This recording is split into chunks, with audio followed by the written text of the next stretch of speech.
మంచిది, కొద్దిసేపు మనం దేవుని వాక్యాన్ని ధ్యానించుకుందాం.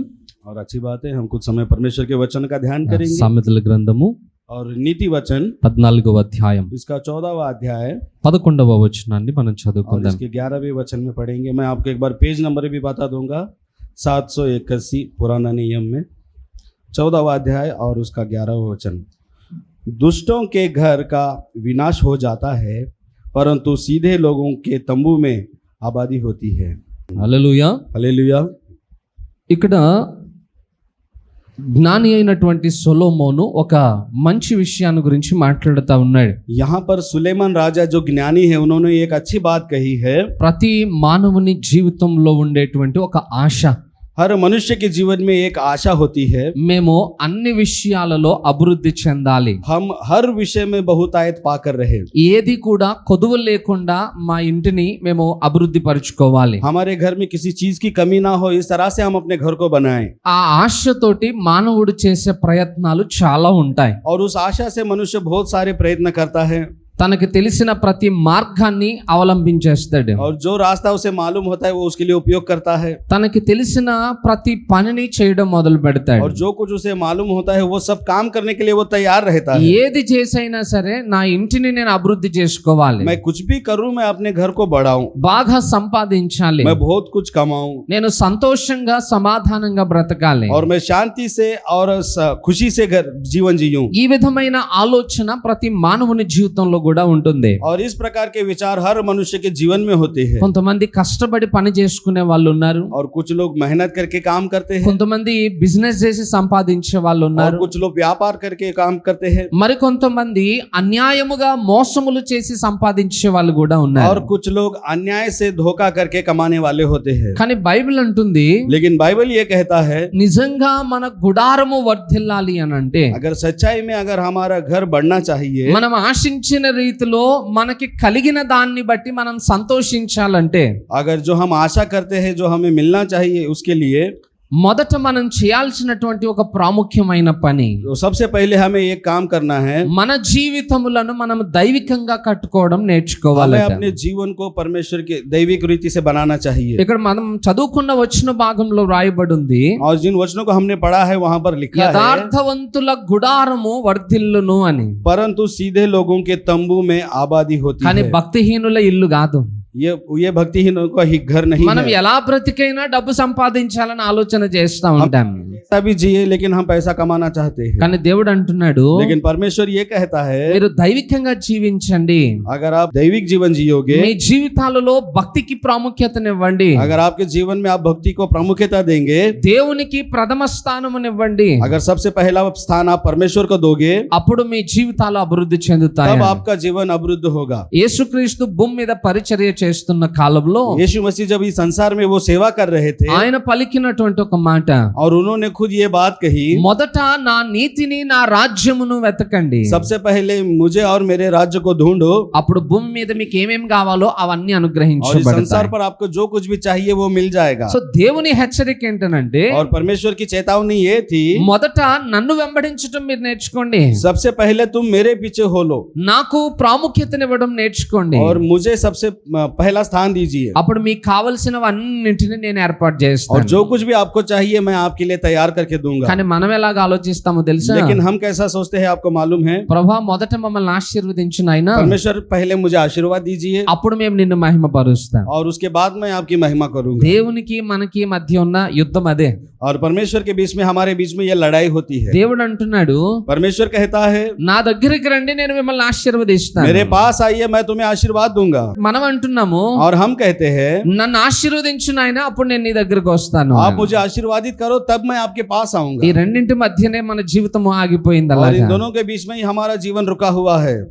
గుర్తుపెట్టుకోండి, దేవుడు తన నిర్ణయం విషయంలో ఎప్పుడు మార్చుకోడు. याद रखिए, परमेश्वर कभी भी अपना निर्णय नहीं बदलते। మన నిర్ణయాన్ని మార్చుకుని మనం ఆయన దగ్గరికి వెళ్తేనే తప్ప మనం हमें ఆశీర్వదింపబడలేం. अपना निर्णय बदलकर उसके पास जाएंगे तभी हम आशीर्वादित होंगे। దీని గురించి బైబిల్లో ఒక మాట రాయబడి ఉంది. और इसी के लिए बाइबल में एक बात लिखी है, 3వ యోహాను పత్రిక और तीसरे यूहन्ना की पत्री नया नियम में 3వ వచనం చూడండి. और उसका तीसरा वचन हम देखेंगे।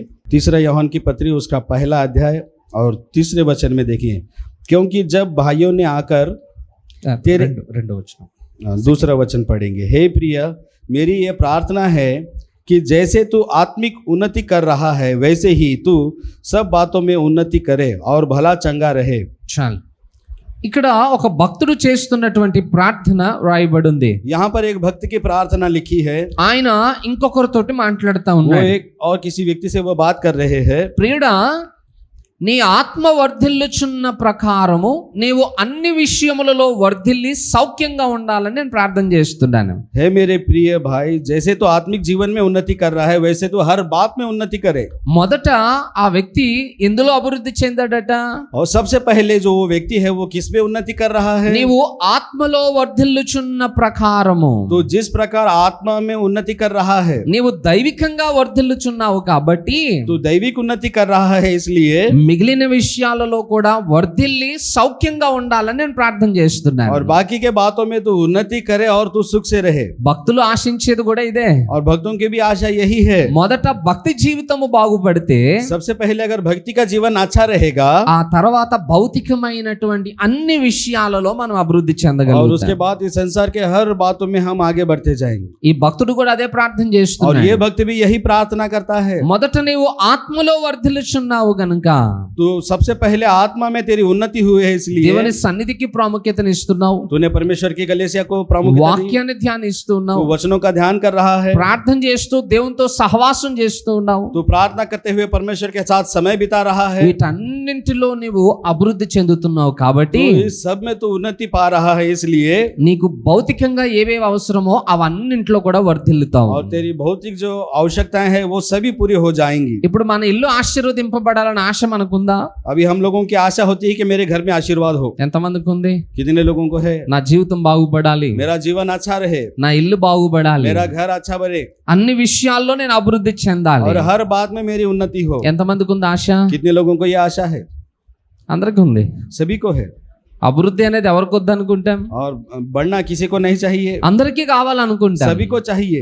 అయితే इसलिए దానికి ఒక సీక్రెట్ సొలొమోన్ చెప్తున్నాడు. तो इसका एक राज आपको सुलेमान बताता है। మొదట మీరు దేవునికి ప్రాముఖ్యతనివ్వండి. सबसे पहले हमें परमेश्वर को स्थान देना है అప్పుడు దేవుడు మీకు అవసరమైనవన్నీ और సమకూరుస్తాడు. परमेश्वर आपको जो चाहिए वो पूरा करेगा। ఆర్థికంగా బలపరుస్తాడు, वो आपको आर्थिक रीति से बढ़ाएगा, ఆరోగ్యపరంగా वो బలపరుస్తాడు. आपको आरोग्य रीति में आगे बढ़ाएगा మీకున్న అన్ని విషయాలలో ఆయన మిమ్మల్ని అభివృద్ధి और आपके చేస్తాడు. पास हर बातों में वो आपको आगे बढ़ाएगा। కానీ మనం అది చేయట్లేదు. लेकिन वो हम नहीं कर पा रहे, అందుకే మన జీవితాల్లో అభివృద్ధిని చూడలేకపోతా इसलिए ఉన్నాం. हमारे जीवन में हम उन्नति को नहीं देख पा रहे। అయితే ఈ రోజు మనం చేయాల్సిన పని ఏంటంటే इसलिए आज हमें ये काम करना है మనము దేవుని వాక్యమునకు మొదట ప్రాముఖ్యతనివ్వడం నేర్చుకుందాం. और हमें सबसे पहले परमेश्वर के वचनों को पहला स्थान देना है। చాలా మంది ఈ రోజు లోకంలో అనవసరమైన వాటన్నిటికీ ప్రాముఖ్యతను ఇస్తా ఉన్నారు. और बहुत सारे लोग बेकार विषयों में बहुत अपना समय बिता रहे हैं దేవుని వాక్యమును గురించిన ఆసక్తి ప్రజల్లో లేదట. और परमेश्वर के वचन के विपरीत आसक्ति लोगों में नहीं है। నువ్వు ఏం చేయాలో అది దేవుని వాక్యం సెలవిస్తుంది.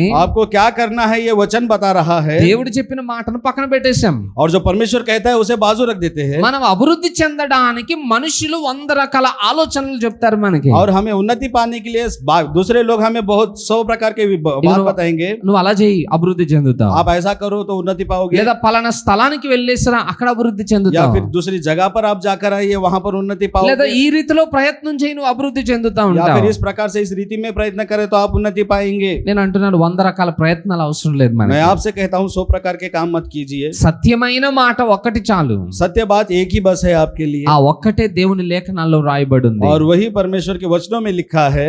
దేవుడు చెప్తున్నాడు, परमेश्वर कहता है నా యందు విశ్వాసం ఉంచండి, मुझ पर विश्वास रखिए, నేను మిమ్మల్ని ఆశీర్వదిస్తాను. मैं तुम्हें आशीर्वाद दूंगा। మనిషి ఆ మాటకి చెవి और ఒగ్గలేకపోతున్నాడు. मनुष्य उस वचनों की तरफ अपने कान नहीं घुमा पा रहा।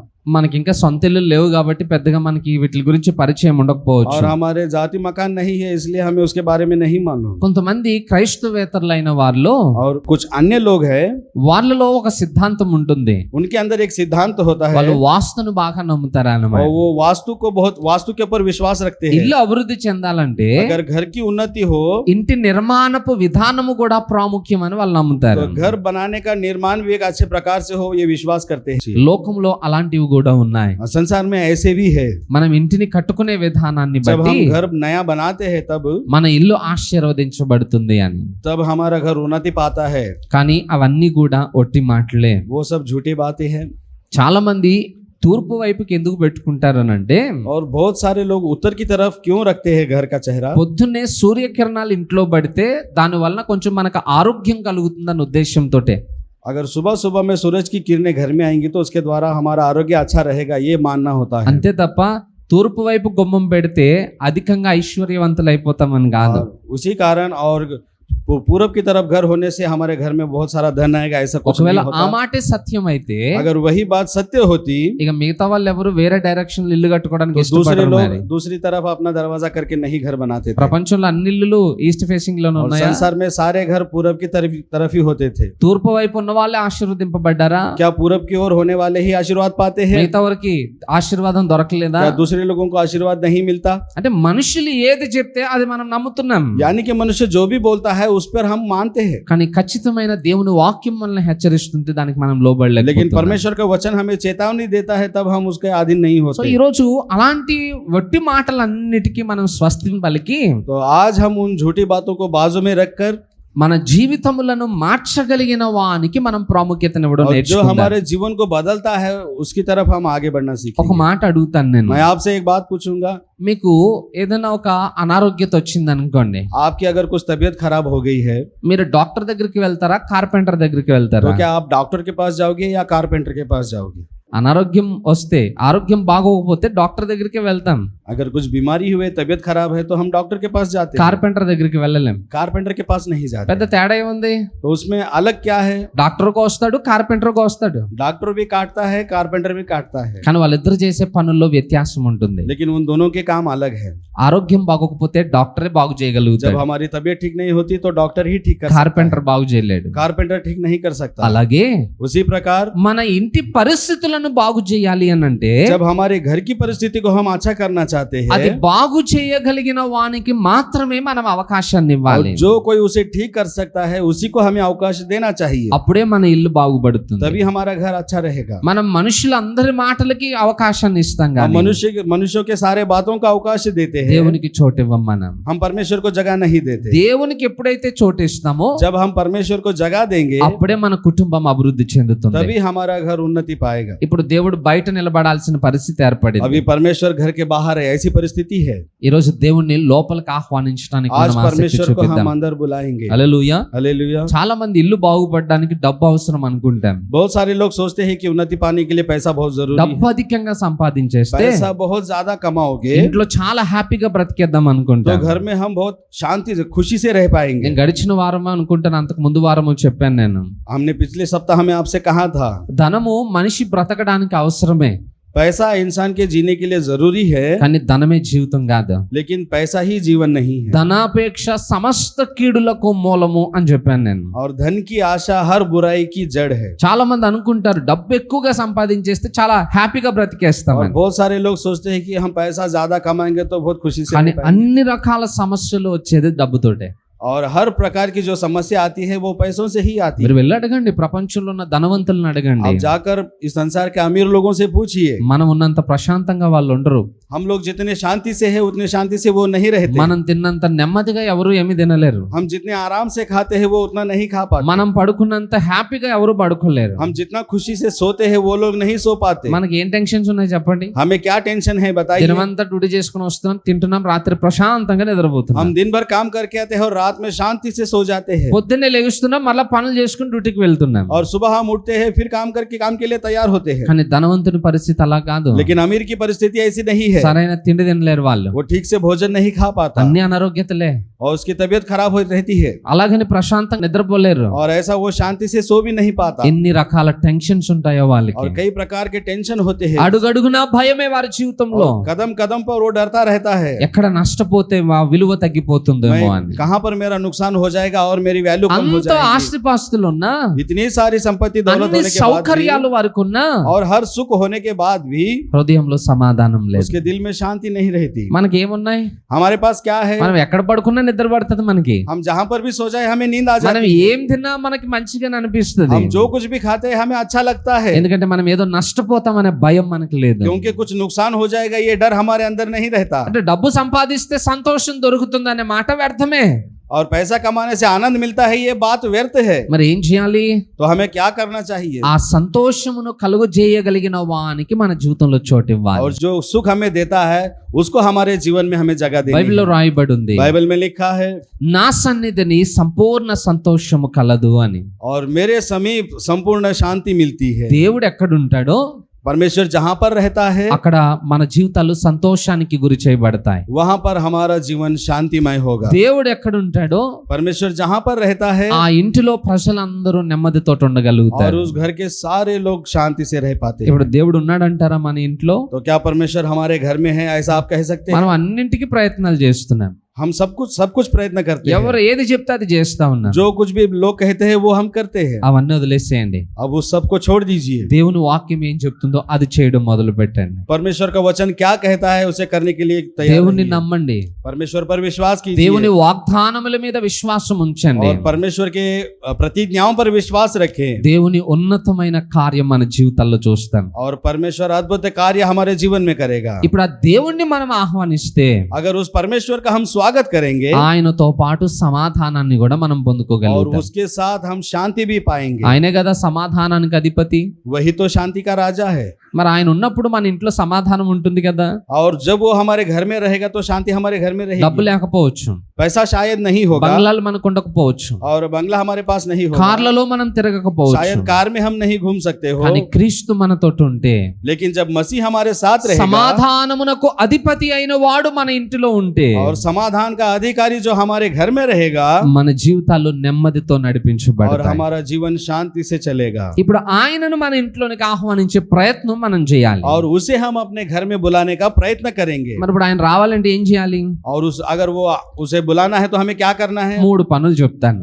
मैं आपको 3 काम बताऊंगा। దేవుడు మన ఇంట్లోనికి రావాలంటే अगर परमेश्वर हमारे घर में आए మొదట మనము పరిశుద్ధతను ప్రేమించు వారమై ఉండాలి. तो सबसे पहले हमें परिशुद्धता से प्रेम करना चाहिए। ఎవరన్నా ఒక గెస్ట్ ని మీ ఇంటికి ఇన్వైట్ చేశారు అనుకోండి, अगर किसी मेहमान को आप आपके घर में बुलाते हैं ఆ గెస్ట్ రాక మునుపు మీ ఇంటిని ఎంత బాగా అలంకరించుకుంటారు మీరు. और वो मेहमान आने से पहले हम अपने घर की जैसे सजावट करते हैं, చాలా నీట్ గా పెట్టుకుంటాం. बहुत साफ रखते हैं। ఎందుకనంటే क्योंकि అతిథి వచ్చినప్పుడు जब अतिथि आता है ఆయన మన ఇంటిని గురించి అభ్యంతర పడేటట్టుగా ఉండొద్దు. तो हमारे घर को देखकर वो कोई अभ्यंतर बताए ऐसा ना रहे। మన ఇంత అంత కచ్చటగా ఉంటే ఆయన మనల్ని అసహించుకునే స్థితి ఉండొద్దు. अगर हमारे घर में कचरा रहेगी तो वो हमसे घृणा करे, ऐसी स्थिति ना रहे। అందుకే ఇల్లంతటిని నీట్ గా పెట్టుకుంటాం. इसलिए घर पूरा हम साफ रखते हैं। మనలాంటి ఒక మనిషి మన ఇంటికి వస్తుంటేనే अगर हम जैसा मनुष्य आता है तब ఇంటిని అంత చక్కగా దిద్దుకుంటున్నాం కదా. हम घर को इतना साफ रखते हैं। మరి సర్వోన్నతుడైన దేవుడు और सर्वाधिकारी परमेश्वर మన ఇంట్లోనికి వచ్చేటప్పుడు जब वो हमारे घर में आएगा మన ఇంటిని ఎంత నీట్ గా పెట్టుకోవాలో ఆలోచన చేయండి. तो हमें अपने घर को कितना साफ रखना है। పాపమున్న చోట ఆయన నివాసం और ఉండలేడు. जहाँ पर पाप रहता है वहाँ पर वो निवास नहीं कर सकता। ఆయన పరిశుద్ధతను ప్రేమించేవాడు वो గనుక परिशुद्धता से प्रेम करने वाला है। इसलिए ప్రజలు ఎక్కడ పరిశుద్ధంగా బ్రతకడానికి ఇష్టపడతారో और जो लोग अपवित्र बने रहते हैं ఆయన అక్కడ నివాసం ఉండడానికి ఇష్టపడతాడు. वो उनके बीच में निवास करता है। మనం ఇష్టం వచ్చినట్టు బ్రతికాం అనుకోండి, अगर हम अपनी इच्छानुसार जिएंगे, చెడ్డ మాటలు మాట్లాడుతూ अगर हम बुरे बातें बोलेंगे, వ్యర్థమైన అలవాట్లకు మనం బానిసలం అయిపోయి अगर व्यर्थ के बातों के अगर हम अधीन हो లోక जाएंगे సంబంధమైన పాపములలో ఆనందించు వారమైతే और संसार के विषय के बातों में अगर हम आनंद करते हैं దేవుడు మనతో పాటు ఉండడానికి ఇష్టపడాడు. तो परमेश्वर हमारे साथ रहने की इच्छा नहीं करेगा, ఎందుకంటే ఆయన పాపమును ప్రేమించేవాడు కాదు. क्योंकि वो पाप से प्रेम नहीं करता। అందుకే ఆయన మన ఇంట్లోనికి రావాలంటే अगर वो हमारे घर में आए మనం పరిశుద్ధతను ప్రేమించే వారమై ఉండాలి. तो हमें परिशुद्धता से प्रेम करने బైబిల్లో वाले होना రాయబడి ఉన్న चाहिए। మాట, बाइबल में ये बात लिखी है, దేవుడు చెప్తున్న మాట, परमेश्वर खुद ये बात कहता నేను है, పరిశుద్ధుడనై ఉన్నాను గనుక मैं पवित्र हूँ इसलिए మీరును పరిశుద్ధులుగా ఉండండి. आप भी पवित्र बनिए। మీరు నాతో ఉండాలంటే अगर आपको मेरे साथ रहना है నాలాగా మీరు కూడా ఉండాలి, तो मुझ जैसा आपको बनना है, లేకపోతే మీరు నాతో ఉండలేరు. नहीं तो आप मेरे साथ नहीं रह सकोगे। ఇప్పుడు దేవుడు మన ఇంట్లోనికి రావాలంటే మనం ఏం చేయాలి? अगर परमेश्वर हमारे घर में आना चाहे तो हमें क्या करना है? మన జీవితాలను మనం పవిత్రపరచుకోవాలి. तो हमें अपने जीवन को पवित्र बनाना है। రెండవ పని, और दूसरा बात, ఆయనకి అన్ని విషయాలలో ప్రాముఖ్యతనివ్వడం నేర్చుకోవాలి. हर बात में उसको प्रामुख्यता देना हमें सीखनी है. ఎవరైనా అతిథి మన ఇంటికి अगर వచ్చినప్పుడు कोई मेहमान जब हमारे घर में आता है మనం ఆయనను పక్కన పెట్టేసి और हम उसे बाजू में रख के వెళ్ళి మన పనులు మనం చేసుకుంటున్నాం और అనుకోండి, जाकर हम अपना काम करते हैं ఆ అతిథికి ఎలా అనిపిస్తది? तो उस मेहमान को कैसा लगेगा? నేను వీళ్ళ ఇంటికి రావడం వీళ్ళకి ఇష్టం లేనట్టు, अरे मैं इनके घर में आना उनको पसंद नहीं लगता, సో నన్ను వీళ్ళు మెచ్చుకోవట్లేదు तो ये मुझे नहीं मानते, కాబట్టి నేను వాళ్ళని విడిచిపెట్టి వెళ్ళిపోతాను इसलिए मैं उन्हें छोड़कर चला जाऊं, అని అనుకుంటాడు. ऐसा वो सोचता है. మరి సర్వోన్నతుడైన దేవుడు మన ఇంటికి వచ్చినప్పుడు और सर्वाधिकारी परमेश्वर जब हमारे घर में आता మనం మన है పనుల్లో బిజీ అయిపోతే, और हम अपने काम में व्यस्त हो जाएंगे ఆయనకు ప్రాముఖ్యతనివ్వకపోతే, और उसको हम प्रामुख्यता नहीं देंगे, ఆయన ఎలా ఇష్టపడతాడు మనల్ని? तो वो हमें कैसे पसंद करेगा? ఆయన ఎలా మన ఇంట్లో ఉంటాడు? वो कैसे हमारे घर में रहेगा? సో ఆయన మన ఇంట్లో ఉండాలంటే और अगर वो हमारे घर में रहना चाहे మనం ఆయనకి ప్రాముఖ్యతనిచ్చి వారమై ఉండాలి. तो हमें उसे प्रामुख्यता देनी होगी. నెక్స్ట్ మూడో విషయం, और तीसरी बात, ఆయనతో మనము సమయమును గడపాలి. उसके साथ हमें समय बिताना है. ఎవరైనా మన ఇంటికి వచ్చినప్పుడు अगर कोई जब हमारे घर आता है, మనం ఆయనతో మాట్లాడట్లేదు, अगर हम उससे बात नहीं करते, ఆ వ్యక్తి ఎంతసేపు ఉంటాడు మీ ఇంట్లో? वो व्यक्ति कितना देर आपके घर में रहेगा? కొద్దిసేపు వెయిట్ చేస్తాడు, कुछ समय वो इंतजार करेगा, మాట్లాడతారేమో అని చూస్తాడు. आप शायद उससे बातें करोगे, वो देखेगा. మీరు ఎప్పటికీ మాట్లాడకపోతే अगर आप उससे बात नहीं करोगे ఆయనే మౌనంగా వెళ్ళిపోతాడు. और वो खामोश चला जाएगा. ఈరోజు మనం కూడా और आज हम भी, దేవుడు మన ఇంట్లోనికి రావాలంటే परमेश्वर अगर हमारे घर में आना चाहे మనం దేవునితో మాట్లాడేటువంటి అలవాటును కలిగిన వారమై ఉండాలి. तो हमें परमेश्वर से बात करने की आदत होनी चाहिए. మనం ఎంతసేపు మాట్లాడతామో ఆయన అంతసేపు ఉంటాడు. हम जितनी देर बात करेंगे वो उतनी देर रहेगा. దేవునికున్న ఆశ అది. और परमेश्वर की आशा यही है, ఆయన తన ప్రజలతో సంభాషించాలి. वो अपने लोगों से बात करना चाहता है నేను వారితో సమయము గడపాలని ఆశ కలిగిన और వాడు. वो उनके साथ समय बिताना चाहता है. ఆయనేమో మనల్ని కలవడానికి వస్తే और वो हमसे मिलने के लिए आता है మనమేమో మిగతా వాటిలో బిజీ అయిపోతాం. और हम दूसरे कामों में बिजी हो ఫోన్లు जाते हैं. చూసుకుంటాం, फोन देखते हुए बैठते సినిమాలు हैं, చూసుకుంటాం, फिल्म देखते हुए बैठते हैं, షికార్లు కొడతా ఉంటాం, हम बाहर घूमते रहते हैं, కానీ దేవునితో మాత్రం సమయం గడపాలి. लेकिन हम परमेश्वर के साथ समय नहीं बिताते. దేవునితో టైం స్పెండ్ చేయకపోతే దేవుడు మన ఇంట్లో ఎలా ఉంటాడు? अगर हम परमेश्वर के साथ समय नहीं बिताएंगे तो परमेश्वर हमारे घर में कैसे रहेगा? అందుకే దేవుడు మన ఇంట్లో మనతోటి ఉండాలంటే इसलिए अगर परमेश्वर हमारे साथ हमारे घर में रहे ఈ మూడు పనులు మనం तो చేయాలి. हमें ये 3 काम करने हैं. పరిశుద్ధతను కలిగి ఉండాలి, पवित्रता को बचानी चाहिए, దేవునికి ప్రాముఖ్యతనివ్వడం परमेश्वर నేర్చుకోవాలి, को प्रामुख्यता देना है దేవునితో సమయమును और గడపాలి. परमेश्वर के साथ समय बिताना है. ఆయన ఒక్కడు మన ఇంట్లోనికి వస్తే अगर वो अकेला हमारे घर में आएगा అన్ని మన ఇంట్లోనికి तो వచ్చినట్లే. सब कुछ हमारे घर में आ ఒక जाएगा. ఉదాహరణ చెప్పి నేను ముగిస్తాను. एक उदाहरण में बताकर खत्म करूंगा. ఒక ప్రాంతంలో ఒక రాజు గారు పరిపాలన చేస్తా ఉండేవాడట. एक राज्य में एक राजा अपना राज्य चलाता था. ఆయన రాజ్యములో ఒక యవనస్తుడు ఒక ఆయన ఒక మంచి పని చేశాడు. उसके राज्य में एक नौजवान युवक ने एक बहुत अच्छा काम किया ఆ పని రాజుగారికి చాలా ఆనందం కలుగజేసిందట. और वो काम राजा को बहुत खुशी देता था. వెంటనే రాజుగారు అన్నాడు, और राजा ने तुरंत उससे कहा, అయ్యా నేను నీకు ఒక వరం ఇస్తాను, मैं तुझे एक वरदान दूंगा, నీకు ఏం కావాలో కోరుకో అని तुझे అన్నాడు. जो कुछ भी चाहिए तू मांग ले. ఆ యవనస్తుని ప్లేస్ లో ఉంటే మీరేం కోరుకుంటారు और చెప్పండి. उस जवान की जगह पर अगर आप रहोगे तो आप क्या मांगोगे? రాజుగారు వరం ఇస్తున్నాడు, राजू उसे एक इच्छा दे रहा है, ఏం కావాలో కోరుకో అన్నాడు. जो कुछ भी चाहिए तू मांग ले. ఏం కోరుకున్నది ఇస్తాడు ఆయన. तू जो कुछ भी इच्छा करेगा वो दे देगा. ఆ అవకాశం మీకు వస్తే మీరేం కోరుకుంటారు अगर చెప్పండి. वो अवकाश आपको मिलेगा तो आप क्या मांगोगे?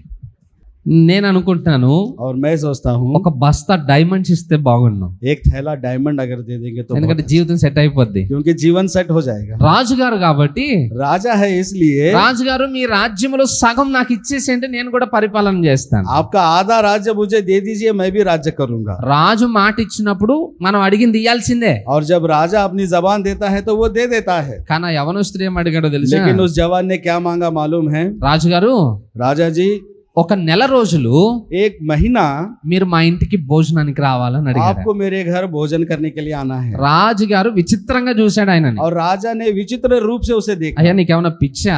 अरे तू क्या पागल है? నాలాంటి వాడు వరం ఇస్తున్నప్పుడు చాలా గొప్పవి కోరుకోవాలి నువ్వు. और मेरे जैसा व्यक्ति तुझे कुछ देना चाहता है तो तुझे अद्भुत मांगना होगा. నువ్వేంటి నన్ను భోజనానికి పిలుస్తున్నావు? और तू जो है मुझे खाने के लिए बुला रहा है. ఆ యవనస్తుడు అన్నాడు, और उस नौजवान ने कहा, పర్వాలేదు రాజుగారు, మీరు మాత్రం నెల రోజులు మా ఇంటికి భోజనానికి कोई రండి. बात नहीं, आपको केवल 1 महीना मेरे घर में भोजन के అయ్యా लिए आना నేను భోజనంకి రావడం అంటే నాతో పాటు చాలా మంది వస్తారు, है। अरे अगर मैं भोजन के लिए आऊंगा तो मेरे साथ बहुत सारे लोग నీకు आएंगे, చాలా కష్టం అవుతుంది. तुझे बहुत तकलीफ होगी। పర్వాలేదు రాజుగారు, నేను చూసుకుంటాను. कोई बात नहीं, मैं देख लूंगा राजा जी। సరిగా నీకు మాట ఇచ్చినాక నెరవేర్చాలిగా. ठीक है, अब तुझे मैंने जुबान दी है तो उसे రేపు पूरी భోజనానికి करूंगा। వస్తాను మేము. कल मैं भोजन के लिए आऊंगा। నెక్స్ట్ డే अगले दिन ఇక రాజుగారు రథంలో ఆయన టీం అంతటిని వేసుకుని బయలుదేరారు. और राजा अपने रथ में बैठकर वो अपनी टीम को लेकर जा रहा था। ఆ యవనస్తుడు ఒక పల్లెటూరులో ఉంటున్నాడు. वो नौजवान एक पुराने गांव में है రోడ్లు అస్సలు బాగాలేదు అక్కడికి. और वहाँ की रोड अच्छी नहीं है। ఆ రథంలో వెళ్తా ఉంటే जब वो रथ जा रहा था, రాజుగారు అటు గుద్దుకుని ఇటు గుద్దుకుని అటు కొట్టుకుని ఇటు కొట్టుకుని ఒళ్ళంతా అలిసిపోయింది అక్కడికి వెళ్ళేటప్పటికి. वो राजा इधर गिर के उधर गिर के, यहाँ चोट लगी वहाँ चोट लगी, उसका सारा शरीर दुख रहा था। ఫస్ట్ డే पहले दिन में ही రాజుగారు అన్నాడట, राजा ने कहा, ఇంకా 29 రోజులు నేను అక్కడికి వెళ్ళాలి, मुझे और 29 दिन उसके पास जाना है। ఇదే మార్గంలో నేను ప్రయాణం చేస్తే నా పని అయిపోద్ది. अगर मैं यही रास्ते से जाऊंगा तो मेरा काम हो जाएगा। మంత్రితో చెప్తున్నాడు, मंत्री से वो कहता है, అర్జెంట్ గా మన కోట దగ్గర నుండి ఆ ఊరికి రోడ్లు వేయించేసేయండి. और अर्जेंट हमारे महल से उस गांव तक एक रोड डाल दो। ఇక రాజుగారు యవనస్తుడి ఇంటికి వెళ్ళాడు. और राजा उस नौजवान के घर गए। రాజుగారు ఏమో కోటల్లో ఉంటాడు. राजा जो है महल में रहता పెద్ద है పెద్ద గుమ్మాలు పెద్ద పెద్ద నివాసములు వాళ్ళకు ఉంటాయి. और बड़ी बड़ी इमारत होती है, बड़ा बड़ा रूम होता है కానీ ఆ उसमें। యవనస్తుడు ఒక చిన్న పూరి గుడిసెలో ఉంటున్నాడు. लेकिन वो नौजवान एक छोटे से तंबू में, एक झोपड़ी में रहता ఇప్పుడు था। రాజుగారు ఆ ఇంట్లోకి వెళ్ళాలంటే ఆల్మోస్ట్ పాక్కుంటూ వెళ్ళాల్సిన పరిస్థితి और जब వచ్చింది. राजा उस घर में जाए तो उसे झुक के बच्चों के समान जाना है। రాజుగారికి ఇన్సల్ట్ గా అనిపించింది. और ये राजा को उसकी बेइज्जती हुई ऐसा उसे लगा। రాజ్యానికి రాజు నేను, वो राज्य का राजा था, తల ఎత్తుకుని తిరగాల్సిన वो వాడిని, सर उठाकर चलने वाला था, నన్ను పాకించేస్తా ఉన్నాడు ఈయన. और ये उसे नीचे झुककर आने के लिए कह रहे हैं। మంత్రిని పిలిపించి చెప్పాడు, मंत्री को बुलाया, 30 రోజులు నేను ఇలాగే వెళ్తే నా పరిస్థితి అయిపోద్ది, अगर मैं 30 दिन ऐसा ही जाऊंगा तो मेरा काम हो जाएगा। అర్జెంట్ కి ఇక్కడ ఒక మంచి కోటను కట్టించేసేయండి तो అన్నాడు. तुरंत यहाँ पर एक छोटा महल बना दो। సరే లోపలికి వెళ్ళాడు. ठीक है, अंदर वो चले गए ఇప్పుడు భోజనం చేయాలి. और भोजन करना है। రాజుగారి ఇంట్లో భోజనం అంటే ఎలా ఉంటది? और राजा का भोजन कैसा होता है? ఒక 40 రకాల ఐటమ్స్ ఆయన బల్ల మీద ఉంటాయి. एक 40 प्रकार के आइटम उसके टेबल पर रखे हुए होते ఆ हैं। యవనస్తుడు పేదవాడు కాబట్టి वो नौजवान गरीब है, इसलिए మనకులాగా ఒక సాధారణమైన బంగాళదుంప కూర పెట్టి భోజనం పెట్టాడట. और हम जैसा वो साधारण एक आलू उसने उबाला और लाकर रख दिया। రాజుగారికి ఆ భోజనం చూసేటప్పటికి నీరసం వచ్చేసింది. और उस भोजन को देखते ही राजा को उदासी आ गई। మంత్రి, मंत्री, రోజు నేను ఏం భోజనం చేస్తా చెప్పు? मैं रोज में क्या भोजन करता हूँ जरा రోజు बताइए। నాన్ వెజ్ కావాలి మనకి. रोज मैं नॉनवेज खाता हूँ। ఈయన పెట్టి ఈ ఆలు కుర్మా తిన్నానంటే నాకు నీరసం వచ్చి పేషెంట్ అవుతాను. अगर ये जो रोज मुझे आलू खोरमा लगेगा ये खाऊंगा तो मैं बीमार पड़ जाऊंगा। ఒక పని చేయి మంత్రి, एक काम करो मंत्री, ఈ యవనస్తునికి इस नौजवान को ఒక సంవత్సరానికి సరిపడా రేషన్ అంతా ఇప్పించేసేయండి. एक वर्ष इसके लिए बस हो जाए इतना राशन इसे दे ఏమేం दीजिए। కావాలో అన్ని ఇచ్చేసేయండి ఆయన. जो कुछ भी चाहिए इसे दे दीजिए, అప్పుడు మనకి మంచి భోజనం పెడతాడు. तब वो हमें अच्छा भोजन देगा। సరే అన్నాడు మంత్రి గారు. ठीक है कहा मंत्री ने। ఇక ఒక ముద్ద తీసుకుని నోట్లో పెట్టుకున్నాడట. और एक उन्होंने एक निवाला लिया और खाया। బ్యాచిలర్ వంట, वो बैचलर था, టేస్ట్ లేదు, अच्छा टेस्ट नहीं था, ఆలు సరిగా ఉడకలేదు. आलू अच्छी तरीके से नहीं उबला ఆ था। భోజనం తిన్నాడు కానీ మింగలేకపోతున్నాడు రాజుగారు. वो भोजन उन्होंने खाया लेकिन वो निगल नहीं पा रहे थे। నోట్లోనే ఉండిపోయింది. वो मुंह में ही रह गया। బయటికి ఇస్తేనేమో ఆ యవనస్తుడు ఏం ఫీల్ అవుతాడో, अगर उसे बाहर थूक दी तो नौजवान ना जाने क्या सोचेगा। మింగడానికేమో మనసు ఒప్పట్లేదు, और निगलने के लिए उनका मन नहीं हो ఒక रहा था। రుచి లేదు, ఏం లేదు దాంట్లో. और उसमें स्वाद नहीं है, कुछ भी नहीं है। రాజుగారు అన్నాడు, राजा ने कहा, మంత్రి ఇలాంటి భోజనం తింటే अगर ऐसा भोजन मैं खाऊंगा యుద్ధం చేసేటప్పుడు నా కత్తి కూడా నేను బయటికి తీయలేను तो నాయనా. युद्ध के समय में अपनी तलवार भी नहीं निकाल నా पाऊंगा। వలన కాదు, ये मुझसे नहीं होगा। మన అలవాట్లు ఈయనకు అర్థం కావాలి. हमारी आदत इसे मालूम होनी चाहिए। అర్థం కావాలంటే अगर इसे मालूम होनी चाहिए तो నా కుమార్తెను తీసుకొచ్చి యవనస్తుడికి ఇచ్చి పెళ్లి చేసేయండి అన్న. मेरी बेटी को लाइए और इसके साथ उसका विवाह कर दीजिए। ఆమన్నా మంచి వంటలు చేసి మనకు భోజనం పెడుతుంది. वो अच्छा खाना बनाकर मुझे देगी। యవనస్తుడు ఎన్ని కోరికలు కోరాడు? नौजवान ने कितनी इच्छा मांगी थी? ఒక్కటే. एक ही इच्छा उसने मांगी। రాజా మీరు మా ఇంటికి భోజనానికి రండి. राजा जी आप केवल मेरे घर भोजन के लिए आइए। యవనస్తుడికి ఎన్ని ఆశీర్వాదాలు దొరికాయి? और उस नौजवान को कितने आशीर्वाद मिले? 4 దొరికాయి. 4 आशीर्वाद मिले। ఊరికి రోడ్లు పడ్డాయి, उसकी गांव को रोड गिरी, మంచి కోట వచ్చేసింది, अच्छा महल उसको मिला, సంవత్సరానికి సరిపడ రేషన్ వచ్చేసింది, और 1 वर्ष तक का राशन उसे मिल गया, రాకుమార్తెనిచ్చి పెళ్లి చేశారు. और राजा की बेटी को लाकर उसका विवाह किया गया। అడిగితే అర్ధరాజ్యమే దొరికేది. अगर वो पूछता तो उसे आधा ही राज्य मिलता। ఇప్పుడు పెళ్లి చేసుకున్నాడు కాబట్టి మొత్తం రాజ్యానికే రాజు అయిపోతాడు ఈయన. अब उस राजा की बेटी के साथ इसकी शादी हुई, इसलिए पूरा राज्य ही इसका हो गया। తెలివితో కోరిన ఒక్క కోరిక उसने चतुराई से एक ही इच्छा मांगी, ఎన్ని ఆశీర్వాదములను తీసుకుని వచ్చిందో చూడండి. और उसके लिए कितने आशीर्वाद लेकर आई देखिए। దేవుని దగ్గర కూడా మనం అలాగే చేయాలి. और परमेश्वर के पास भी हमें ऐसा ही करना है। ప్రభా నాకు డబ్బు అయిన ఆయన, परमेश्वर मुझे पैसा दो, ప్రభా నాకు బంగళాలు అయిన ఆయన, परमेश्वर मुझे एक बंगला दो, ప్రభా నాకు ఇంకేవో ఇవ్వను ఆయన. परमेश्वर मुझे वो दो। ఇలా ఇన్ని వద్దు మనకి. इतने सारे नहीं मांगना है, ఒకే ఒక్క కోరిక, केवल एक ही मांगना है। ప్రభా నీ వచ్చి మాతో నివాసం ఉండు. प्रभु जी आप रहे आकर मेरे घर में निवास वास कीजिए। అన్ని ఆశీర్వాదములు దేవుని దగ్గరే ఉన్నాయి. सारे आशीर्वाद परमेश्वर के पास ही है। ఆయన మనతోటి వస్తే, अगर वो हमारे साथ आएगा, ఆయన మన ఇంటిలో నివాసం ఉంటే, अगर वो हमारे घर में निवास करेगा, అన్ని మనతోటి ఉన్నట్టేగా. तो सब कुछ हमारे साथ ही रहेगा ना। అర్థమవుతుందా నేను చెప్పే समझ మాట? में आ रहा है आपको? మనం దేవుణ్ణి ఒక్కరిని కోరుకుంటే अगर हम केवल परमेश्वर को ही मांगेंगे, అన్ని ఆశీర్వాదములు ఆయనతో పాటే మన ఇంట్లోకి వచ్చేస్తాయి. सारे आशीर्वाद उसके साथ ही हमारे घर में आ जाएंगे। మనం ఏమో దేవుణ్ణి పక్కన పెట్టేసి और हम जो है परमेश्वर को बाजू को रखते हैं, లోకంలో అన్ని కోరుకుంటున్నాం. संसार के विषयों को हम मांगते हैं। ఎంతున్నా ఏం లాభం, దేవుడు లేకపోతే సంతోషంగా బ్రతకలేడు कितना भी మానవుడు. रहेगा तो क्या उसका लाभ होगा, परमेश्वर के साथ उसका संतोष नहीं मिलेगा। నీకు దాహం వేస్తే నీళ్ళే తాగాలి. जब आपको प्यास लगती है तो पानी ही पीना తిండి चाहिए। తింటే దాహం తీరదు. खाना खाने से प्यास नहीं बुझती। నీకు సంతోషం కావాలంటే अगर आपको खुशी चाहिए దేవుడే నీ ఇంట్లో ఉండాలి. तो परमेश्वर ही आपके घर में रहना चाहिए, ఇంకెవరు నీకు సంతోషాన్ని ఇవ్వలేరు. और कोई भी आपको खुशी नहीं दे सकता। అదే ఈ సొలొమోను భక్తుడు చెప్తున్నాడు. और यही बात ये सुलेमान राजा बता रहा है। యథార్థవంతుల గుడారము వర్ధిల్లును. नीति से रहते हैं उनके तंबू में बढ़ोतरी होती है। అంటే ఎవరు భక్తి పరులుగా ఉంటారో और जो कोई भी अपने भक्ति से रहता है, వాళ్ళ గుడారములు అభివృద్ధి చెందుతాయి. उसके तंबू में उन्नति होती है। సో ఈ రోజు మన ఇల్లు అభివృద్ధి చెందాలన్నా, अगर आज हमारे घर में उन्नति होनी चाहिए, మనం तो ఆశీర్వదింపబడాలన్నా अगर हमें आशीर्वाद पाना है तो దేవుణ్ణి మన ఇంట్లోనికి ఆహ్వానించుకుందాం. परमेश्वर को हमें अपने घर में बुलाना है। మంచిది, కొద్ది మాటలు దేవుడు దీవించును గాక. और अच्छी बात है, इन वचनों को परमेश्वर आशीर्वाद తల్లు వచ్చి करे। కళ్ళు మూసుకుందాం, हम अपने सर को झुकाकर आंखें बंद ప్రార్థన చేసుకుందాం. प्रार्थना करेंगे। మహోన్నతుని నామమును కొందనాలు ప్రభా. महान परमेश्वर आपके नाम का हम धन्यवाद करते हैं। ఇప్పటి వరకు మేము విన్న ఈ వాక్యాన్ని బట్టి మా జీవితాలను బాగు చేయండి. अभी तक हमने जिन वचनों को सुना है उसके द्वारा हमारे जीवन को बदलिए। అయ్యా నీవు లేకుండా మేము సంతోషంగా బ్రతకలేము నాయనా. बिना आपके हम खुशी से नहीं जी पाते परमेश्वर। ఆస్తిపాస్తులు మా దగ్గర ఉండొచ్చు, धन संपत्ति शायद हमारे पास గొప్ప हो, ఐశ్వర్యము మా దగ్గర ఉండొచ్చు, और महान ऐश्वर्य हमारे पास हो, కానీ అవేవి మాకు సంతోషాన్ని ఇవ్వలేవు నాయనా. लेकिन उन किसी से भी हमें खुशी नहीं मिल सकती। నీవు మాత్రమే మాకు సంతోషాన్ని ఇచ్చే దేవుడవు గనుక केवल आप ही हमें खुशी दे सकते हैं। इसलिए నీవు మాతో పాటు మా ఇంట్లో నివాసం ఉండండి నాయనా. अगर आप हमारे साथ हमारे घर में रहेंगे, నీవు మాతో పాటు ఉండునట్లుగా अगर आप हमारे साथ रहोगे మా జీవితాలను దీవించండి.